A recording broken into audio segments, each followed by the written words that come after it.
On August the 15th, Mariam Otak woke up in a new country, an Islamic emirate. After 20 years of pro-Western governments, Islamist Taliban militants and swept to power in Afghanistan in a matter of days, following the departure of the USA troops, taking the capital Kabul, with barely a shot being fired.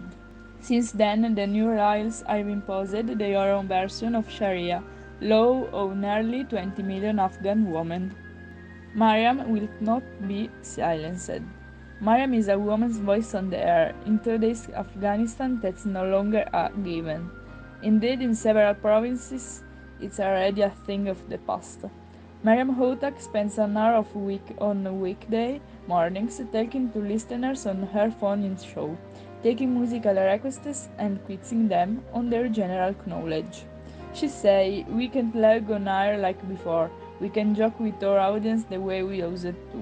I had to change my clothes." Indian dance music has been replaced by the typical Islamic music or religious recitation, for the most part sung by men. Most media don't even understand what the Taliban mean by operating according to Sharia law and how to go forward.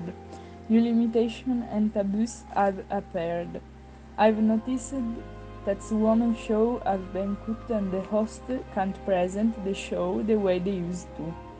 This radio station management, like most other Afghan media, are already doing everything they can to avoid drawing undue attention and have to guess what is and what isn't acceptable for Afghanistan new rules. Music and other activities are practiced behind closed doors in Afghanistan these days. The wealthiest musicians in this community have all left for Iran to find a place where they can hear with their music. The same goes for journalism, especially if it's a woman holding the microphone. Going out into the streets to interview strangers is unthinkable for a female journalist in Kabul nowadays. Some women say that they are sure that the Talebani are fooling the world regarding their behavior towards women. Just to secure international recognition, since one requirement the world asks the Talebani is to meet women's rights. Mayam is too young to remember much of the Taliban's first time in power, but snatches of memory remain. Moving around the city means navigating countless Taliban checkpoints, not a comfortable situation for women like Mariam without a burqa and without a male guardian. The Taliban insist should accompany women outside the home. I struggled for a long time to make my family accept my career. If we give up the profession because of fear or frustration, we'd be doing our profession a cowardly disservice. We must not allow Afghan journalism to go quiet again, if its voice is silenced. All of Afghanistan will be muted again, she declared. Hundreds of thousands of Afghans have already decided to pack their bags. For no one less, Mariam Otak isn't ready to join them. Some women protest in the most important city. They refuse to be silenced. They demand the creation for school jobs, both for men and women, and the right to participate in politics for women.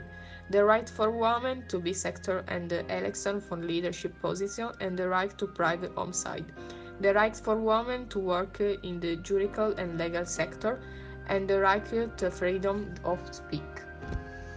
Female students returning to university on the first day of lecture after the summer break found they been separated from their male classmates. The Taliban ruled Afghanistan 20 years ago, and in the time women's rights were severely curtailed. Women were not allowed to work, they were banned for education and were only allowed in public coverage and accompanied by a male chaperone.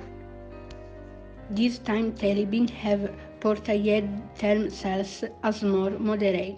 In the first press conference after taking power, the spokesman promised women's rights would be honored within the norm of Islamic laws, but he failed to elaborate what exactly this would mean. Women in Afghanistan expect to return to the dark day of the Taliban's first reign. 2 weeks after the Taliban conference, they told the working women to stay at home for security reasons, a measure they say was temporary, but may fear this was just one of the steps towards a society in which women will be deprived on their fundamental rights and freedoms. Since mid-August, women have held protests against the Taliban regime. This after the Taliban banned girls from secondary school and women were banned from participating in a number of sports and were discouraged from going to work. Frozen Safi, a 29-year-old activist and economist lecturer, has been shot dead in northern Afghanistan. She went missing early on October the 20th. According to a Guardian reports, her sister claims that Safi's face was destroyed by numerous bullets and she was identified through her clothes. The victim's sister added that there were bullet wounds all over her body. Last month, Safi had received a call from an anonymous number. Her request for asylum in Germany was underway. Too late. The international community could have lots of leverage to make. The Taliban respect their promises, but unfortunately, they show lack consistency and coordination. Thanks for the formal courage. We can hope for a better future. We must fight for them all together. We must fight for women's rights.